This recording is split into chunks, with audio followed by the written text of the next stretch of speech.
Bienvenue à La Vie d'un gars TV. Nous sommes présentement à Cult Underground. Je suis présentement avec Monsieur Eric.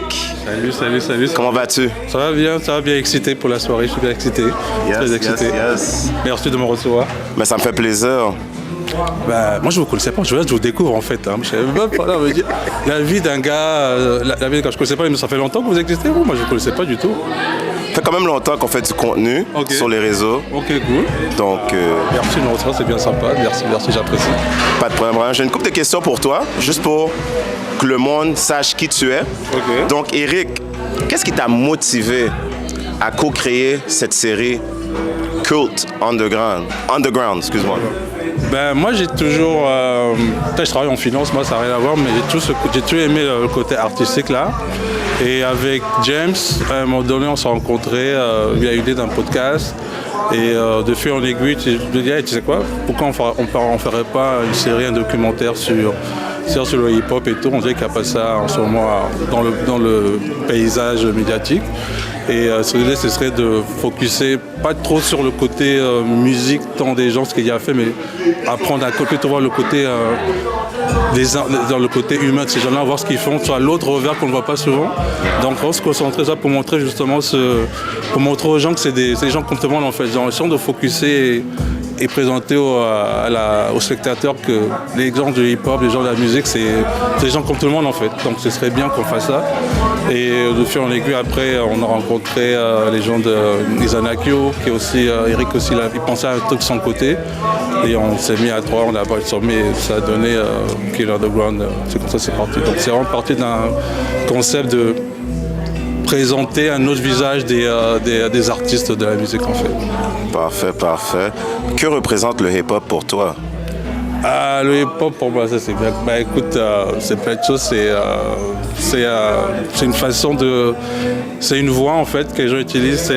C'est des récits, c'est des codes. C'est un autre. On dit qu'il y a différents pouvoirs. C'est une autre façon pour que les gens ont de s'exprimer. En plus des médias et tout, donc c'est la voix des gens peut-être qui ne sont pas nécessairement mainstream et une façon de s'exprimer, de pas faire dire leurs revendications, c'est quoi leur day-to-day. Donc c'est ça pour moi le hip-hop, là, c'est un discours des gens normaux en fait, qui ne sont pas toujours accès à un pupitre pour s'exprimer. Et le hip-hop, ça sert à ça à peu près, selon moi. Très bien dit, c'est une façon pour les rappeurs et les artistes de s'exprimer puis se faire comprendre. Très bien dit. Donc, qu'est-ce que j'aimerais savoir aussi de plus par rapport à toi, Eric? Quelle est ta vision avec Yanako? Izanakio, tu veux dire la collaboration d'écrit? Parce que moi, je suis avec James, nous, c'est Socul Media. Donc, notre vision, que tu veux dire notre vision? Mais votre vision collective ensemble, ouais. Par rapport à la scène québécoise. Par rapport au hip-hop et tout, c'est sûr que peut-être quand tu arrives, tu vois que quand tu ouvres ton écran et tout, tu vois qu'il y a des choses qui manquent un peu. Là. C'est assez créant, même si on ne le dit pas, mais c'est assez visible. Qu'est-ce qui manque d'après toi? Il n'y a pas... Tu sais, je vois pas trop de hip-hop. Si tu serais aux États-Unis, par exemple, je verrais de hip-hop à longueur de journée. Et ici, je vois la télé, c'est pas ça que je vois. Pas que je revendique de hip-hop en tant que tel, mais tu sais qu'il y a du hip-hop au Québec, tu sais qu'il y en a, mais quand tu ouvres, les gens qui font le hip-hop, genre, tu les vois pas nécessairement. Pour X raisons, je vais parler dans le débat, mais tu vois que ça mord. Donc c'est bien. En fait, on espère qu'avec ça, on va essayer de contribuer à ce que ça soit plus visible et espérer que d'autres vont continuer dans le même train. Quoi. Tu sais quoi, c'est vrai, il n'y en avait pas ça, c'est pas mal ce qu'on fait. Et faisons quelque chose de pareil ou différent, c'est libre à chacun en fait. Donc on espère qu'on est précurseurs et qu'il va y avoir d'autres trucs, d'autres personnes. Donc je pense que c'est un peu ça qu'on essaie de faire entre autres choses. C'est de dire, hey, écoutez, il y a une demande pour ça.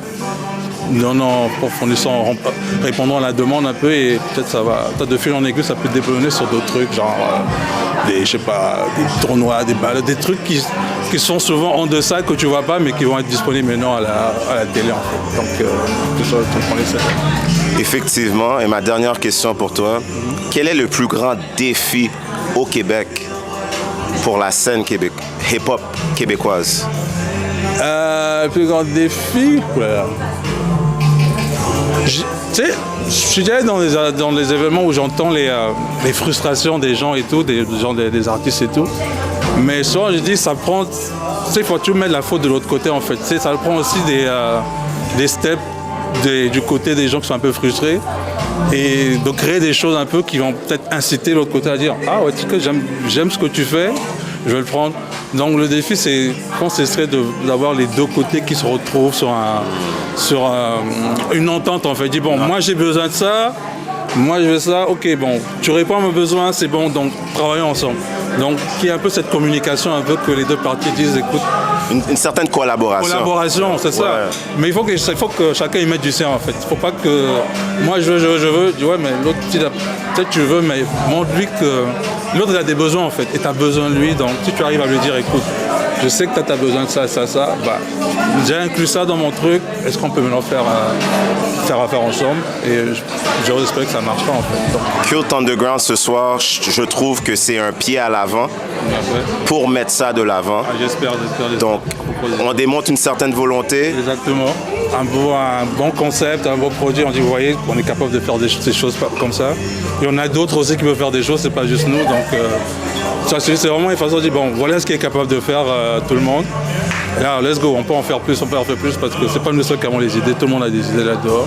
C'est juste de les mettre en côté rencontrer les bonnes personnes. Nous, on a été chanceux, on a rencontré les gens des Anakyo, on a Natif à beaucoup collaboré là-dessus. Donc. Mais il faut faire les steps, en fait. Si tu fais rien, bah, rien ne va arriver. Donc, tu vois, un sol un peu, et après, ça monte. Exactement, Eric. Donc, Eric, avant qu'on clôture, si le monde veut te rejoindre, pour te parler. Ah, bah, je suis disponible par notre compagnie à Socul Media. On est sur Instagram. On a aussi une page Facebook, c'est Socul Podcast. Donc, si vous voulez nous rejoindre, on est ouvert à collaborer avec tout le monde. Donc, n'hésitez pas, on est là pour ça. Je te remercie pour ce soir. Merci beaucoup, c'est bien apprécié. Okay.